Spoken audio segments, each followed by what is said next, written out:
everyone, it's Divya from Gotham Taxidermy, and since March is Women's History Month, I'm going to share a story with you about one of the most influential figures in taxidermy that you've probably never heard of, Martha Maxwell. She was born in Pennsylvania in 1831.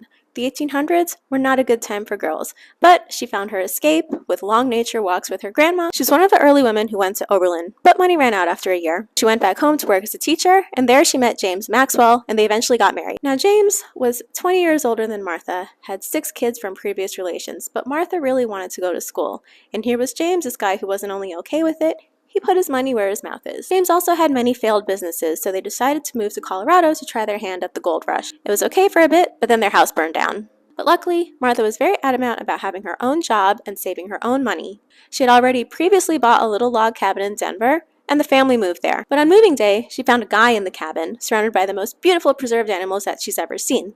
But, as beautiful as these animals were, it's her house! She learned, got her house back, and then started immersing herself in nature. Think of the most rugged outdoors trip ever. Cold, rough terrain, meager food, and all while doing it in an old-timey dress. She found many species that she'd never seen before, and out of curiosity, she started sending them to museums, one of which was the Smithsonian. This turned into her discovering a few species, and she became one of their regular scientific correspondents. After 7 years, Martha had collected over 100 specimens, and the Colorado Agricultural Society invited her to display her work. And everyone went nuts. These animals looked like they were plucked straight from nature.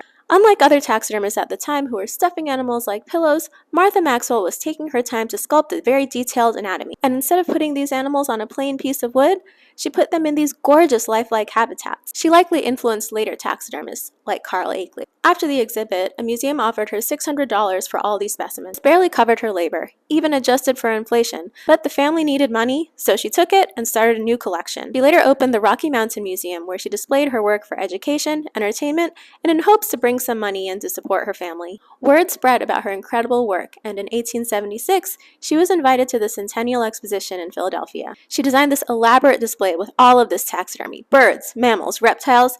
She even had a working water feature and live prairie dogs. Because why not? Visitors were amazed at the work. Martha had done it all herself. And how bold she was. She titled her exhibit Women's Work, because at the time it was very taboo for women to speak in public, let alone have their own exhibit. As revolutionary as all this was, they didn't actually pay her fairly. After the exhibit, she moved to the Rockaways, and at 50 years old, she died of ovarian cancer. Her collection changed hands, but it mostly fell into disrepair. This bird is one of the few surviving specimens. Martha Maxwell's work created the illusion of immortality, even though a lot of it didn't survive. This happened so much with women's work throughout history. Her story is very unique. It's heartbreaking, but also inspiring. And while her work may not have survived, let's make sure her story does.